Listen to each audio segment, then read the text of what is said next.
জয় মা সরস্বতী, জয় বজরংবলী। বেঙ্গি, তুই চিরকুট এনেছিস? তোর এত বড় সাহস! তার মানে তুই নকল করে পাস? না না ম্যাম, এতে তো শুধু জয় মা সরস্বতী লেখা আছে। ও, জয় মা সরস্বতী। ম্যাম, এটাকে ছিঁড়ে ফেলবেন না প্লিজ ম্যাম, প্লিজ। আর গুদু, তুই কি লুকাচ্ছিস? না না ম্যাম, কিছু না কিছু না।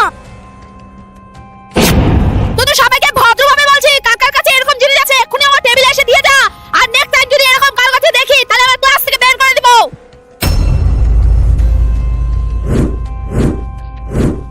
আর সবাই কান খুলে শুনে রাখ, এইসব কোনো জিনিসে সুপার পাওয়ার হয় না, যত সব কুসংস্কার। ম্যাম, কি হয়েছে? ম্যাম, এতক্ষণ ধরে আপনি যা কিছু বলেছিলেন সব সহ্য করেছিলাম, কিন্তু আর পারলাম না। আচ্ছা আপনি বলুন তো, এই পৃথিবীতে মানুষ জাতিকে কে সৃষ্টি করেছে? সিম্পল, ভগবান। তাহলে আপনি কিভাবে এগুলোকে কুসংস্কার বলেন? এই ভিডিওতে লাইক আর চ্যানেলটিকে সাবস্ক্রাইব সে করবে যে ভগবানকে বিশ্বাস করে।